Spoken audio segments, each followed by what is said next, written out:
Hello and welcome back to another Let's Blend. This time round I will be modelling a musket. That's right, it's going to be a Flintlock pistol, nice and old fashioned.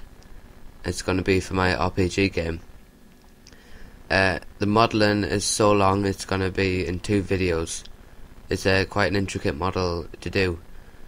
So in this first one we will just get the main shape and the trigger.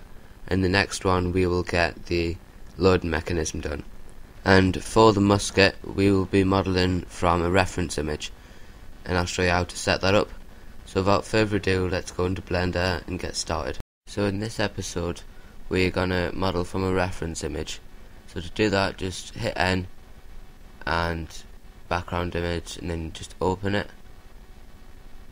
I just got a image in my downloads folder. I'm going to put full opacity on it, and you go into side view, make sure you're in orthographic and you'll be able to see it. So add a cylinder, I think 12 sides should be enough. Now I'm just going to extrude it, rotate it and scale it like you've seen me do before, just to get the shape of the gun.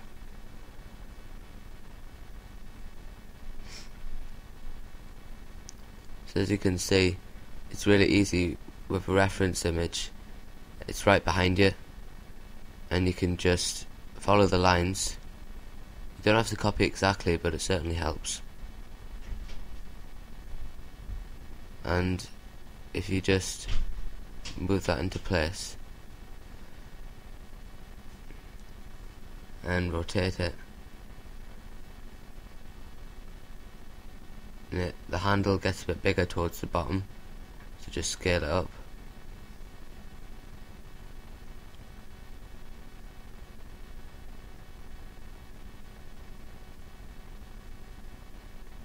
G to grab, move it around. Make sure you're in side view, so that is 1 or 3 depending on where you're looking from, because I'm just using grab and that means it works on any axis. Since you're on side view, it will only do the ones that you can see, which is why it's important. You gotta be doing this at the side. Plus, if you don't do it from the side, the image won't show up.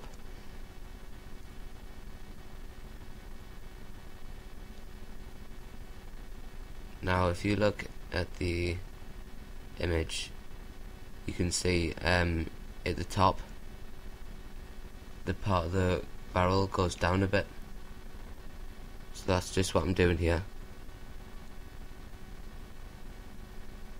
Now if you select individual origins, then you can scale it like that, and you can reverse the orientation of the vertices.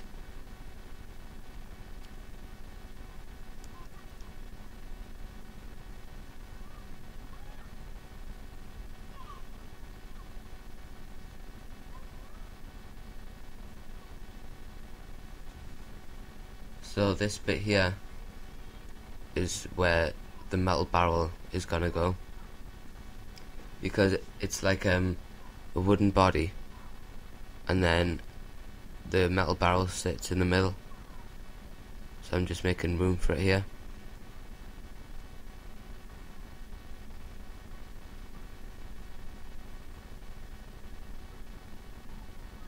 Now if you select 2 or more vertices and press F, it will create an edge if you've selected 2, but if you've selected 3 or more, it will create a face, which is really handy. Just select them and make a face.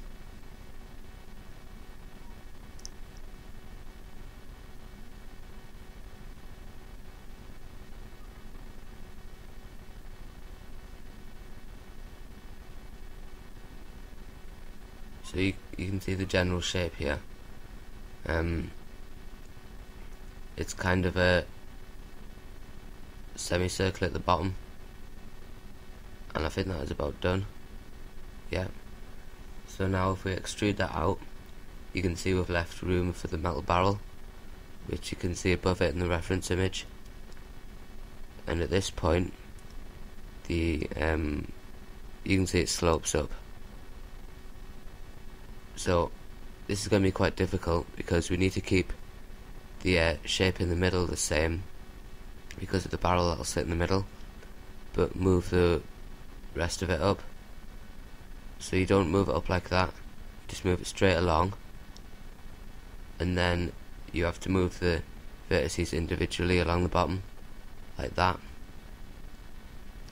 and then you can see that the section in the middle stays the same.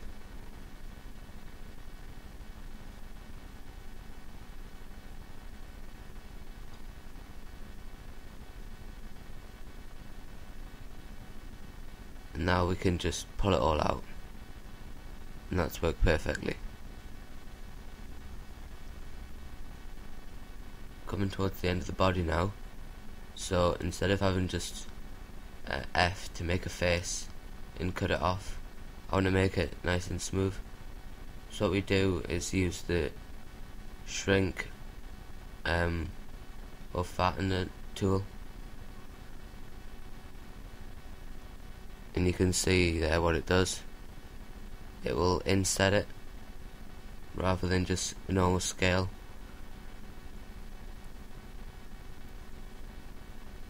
I don't know why the face tool isn't working for me.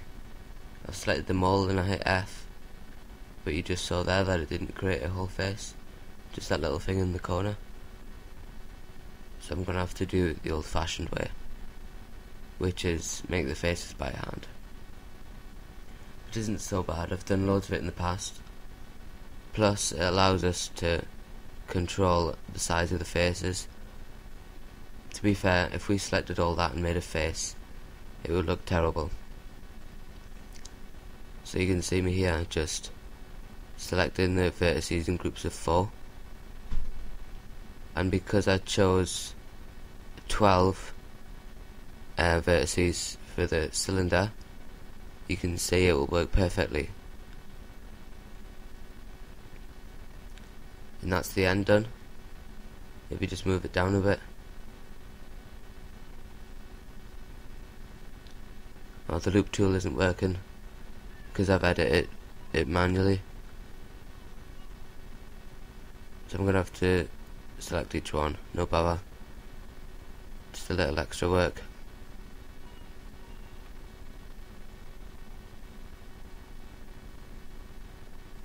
Move that down.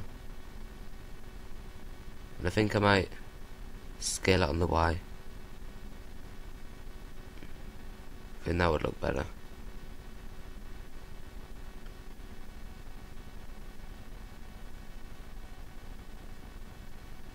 Oh, there's some errors along here. Just delete those and we'll make the new face.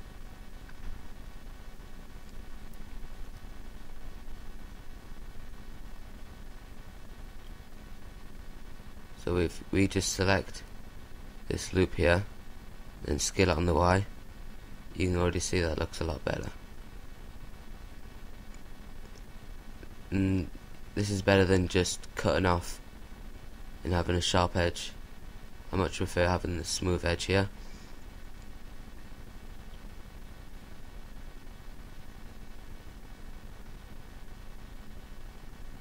And I don't really like this here.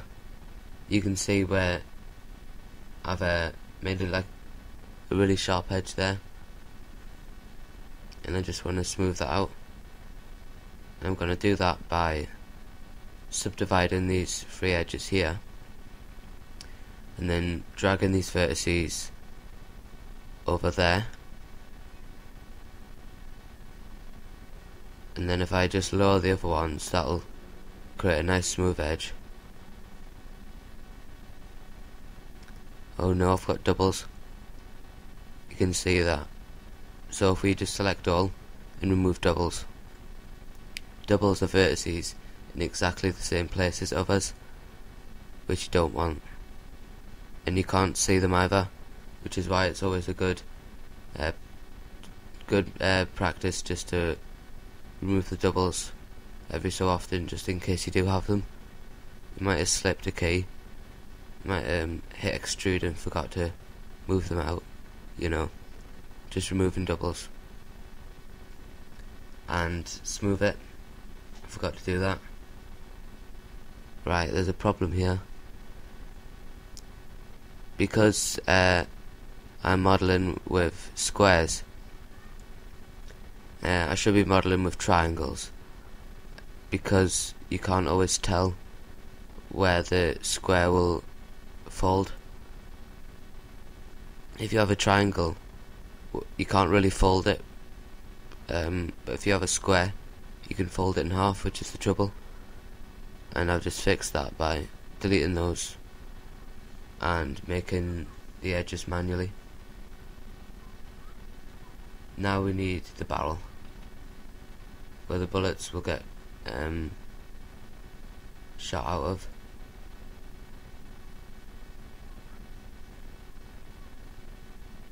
I think 16 is a good one for the barrel.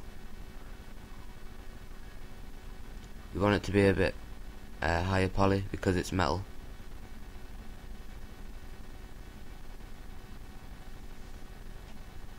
Just using the reference image here to look where I should put it, and you can see that it isn't in the center. That was my fault. If I just move that back into the middle there. Now I want this to fill up most of the space in here, so I'll just move it down a bit. We're doing it floating above the surface.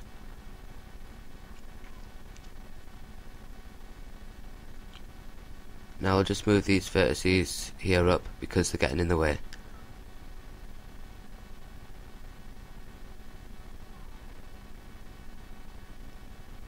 With that selected, I'll just select the barrel again, move it up,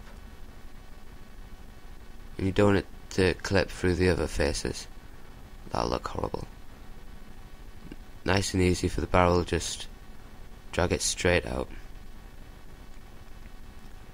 Nothing too complicated there. And smooth it.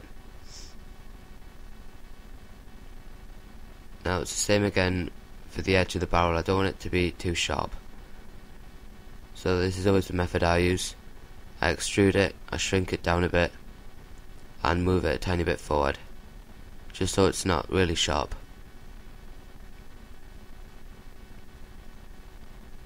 And then I need to do the inside of the barrel, so if we just move that in there. Now we don't need to do it all the way down, because to be honest, the player won't be looking inside the barrel of the gun. He'll be pointing away from them anyway, so we don't really need much depth on that at all. Now I want this the wooden body to get thinner towards the edge, so I'm just going to scale it on the Y. So look, it looks a bit fat at the end. So if we just select them all, scale it, then unselect one, scale it a bit more, you get a nice graduated effect to it.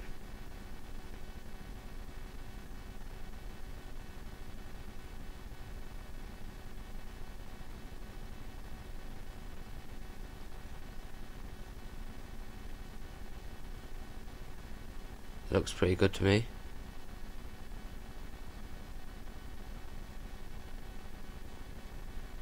I think now we will do the trigger. So we'll start with the guard for the trigger, the bit around the edge. We'll use a cube and just use an extrude to follow the path. And this is you can see again that using the reference image really helps. It's literally just dragging it along and it's already there for you.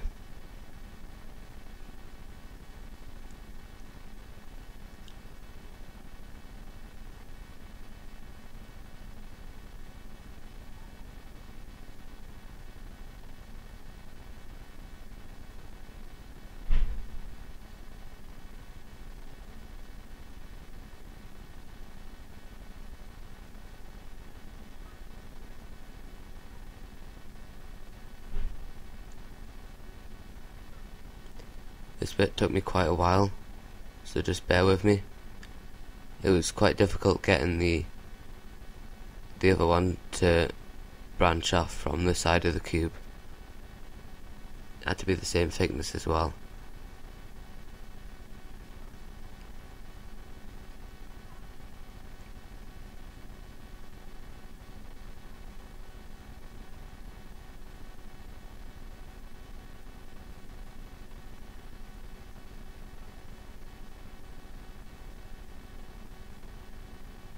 It looks a bit fat around there. And you see at the ends, just delete those faces because the player won't see them and it just saves when we unwrap them. We won't need to do a texture for them. Now that bit's done, we're just following the rest of it. Rotating and scaling.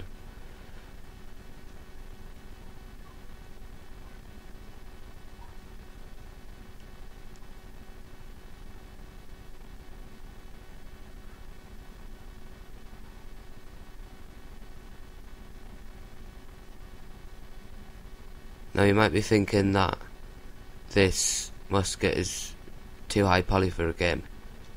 Now that might be true if it was some other object, but the point is that this is going to be right next to the player's camera. They'll see it right in front of them, so if it is too low poly, they're going to notice straight away. So it's okay to have the occasional high poly item in a game, especially if it's right in front of the player and they're going to be using it all the time. So trust me, it's fine for something like this, right in front of the player.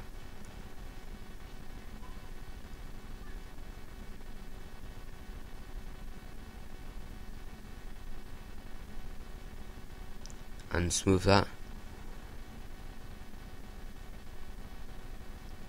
That looks alright.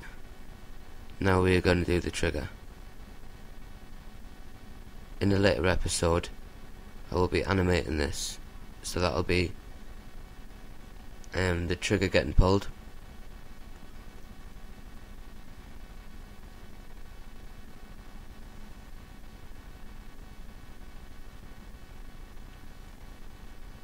Just moving that into the centre.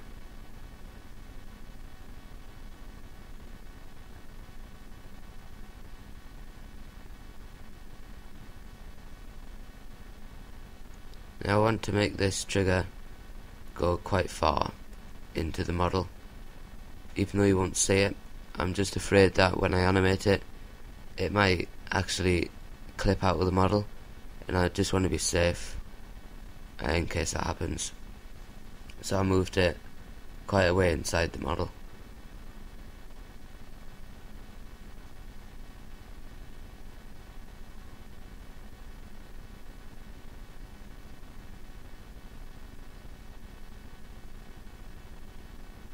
Alt M merges all the vertices into one. It's good for like ending things like I did there, and it creates like a sharp edge. I'm afraid that's all we've got time for this episode. In part 2 we'll be modelling the rest of the musket, so stay tuned for part 2. See you later.